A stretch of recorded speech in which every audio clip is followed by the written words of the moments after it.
They should supply you with a camera. That'd be nice. That'd be nice. Okay, now, so that is the story with Bex. That's what you know, Renee.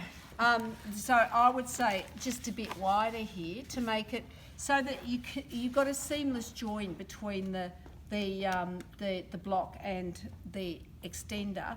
And the other thing is then you've got to make it into a thing that you can then just politely, you keep it with this stone block, but you can make 1, 2, 3, 5, 6, 7 blocks, and it's really only about $16 for the DAS material, and you know, whatever you paid at the op shop or $2.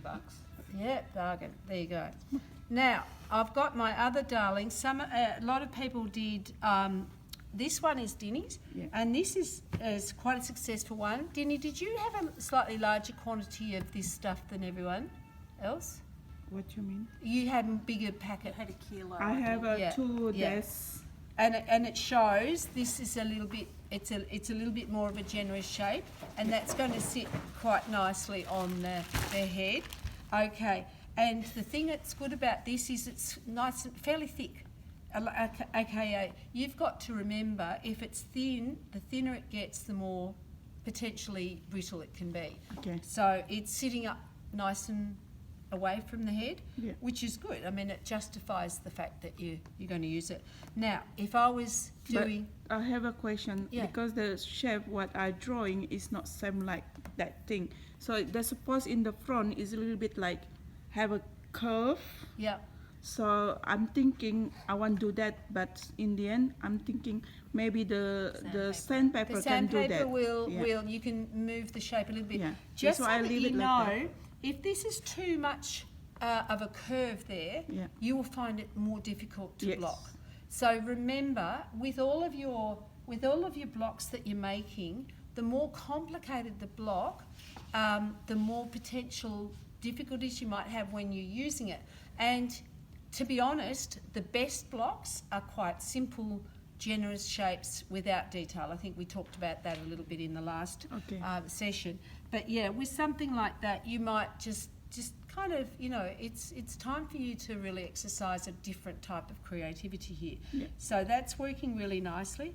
So the thing is, if you do find that it's difficult to work, you can always come back in with your sandpaper. Yeah. This should work well. Just be careful with those edges. Just smooth those off, round those off. And as I said, it is. This one is quite. It's really satisfying when you pop them on your head. You can see how snug they are on your head, and that's the advantage of using a dome as your base. And also you can position it in relation to your face, and you can decide if it's doing what you want it to do. If you find that is too deep, you can add a bit of extra in and make a less exaggerated thing, and maybe that would make that one a little bit easier to block. If you're getting cracks on the bottom, which some of you will, you can get some DAS and just smear it in, because that level there is quite thin and probably a bit frighteningly thin, because if you end up with 2 blocks, I don't think you'll be a happy camper. So once it is dry like that, you can quite easily just add to it. When we started talking about, we were saying you can score it, you can wet it and score it, and you can smear it in. And you might get a crack, but that's not going to show up when you block it. No. Because your material will go over the top of it. At these edges, you can refine them and make them a bit more streamlined, and just knock the sharp off so that it's kind of a little bit rounded. This one here, again, it's a successful shape. I worried down here that it might be a little bit too thin, so you might sort of tuck the shape back a fraction, so that where it's a little bit thicker, or you might do a little bit of adding on. And again, my apologies to those people who I said that get the packet and that was the size smaller than I intended you to have. So here you can round that off and get that so that it handles really nicely. Some of these came off the felt. It's my take is, if I can keep it on the felt, I will, because then I've got something to pin into, and it extends the life of it, and you can actually sand the felt as well. Can So- we glue the felt back on? Yeah, use PVA glue and Okay, just glue. I Don't brought use PVA super glue. I brought PVA. Good on you.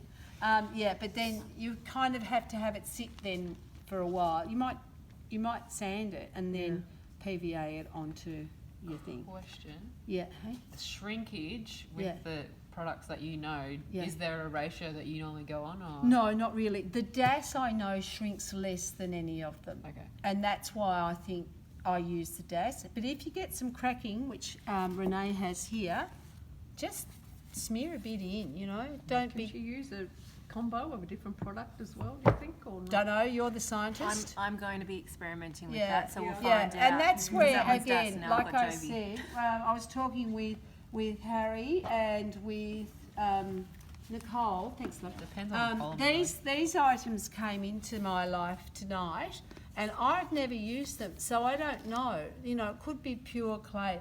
These ones here, I think, have a bit of paper in them, and so they're pinnable. This, if you pin it, you know, it could end up being super brittle and you know, crumbling into pieces. Now, yeah, I think that's all. Oh, and here's this little darling. Is I think this is going to be really interesting because you've got a nice big roll at the front, and you've got a fairly generous piece on the back. I need to top it up. You and might still need to fit, top it yeah. up. Yeah, yeah, but that's heading in the right direction. Is that one DAS as well? This one? This Or one's, that one? that one's DAS, it's just got newspaper stuck to it. Yeah. Okay, cool. It's DAS with special But I'm going to add additions. Jovi to it, so we'll see how that goes. Thank you. That's lovely.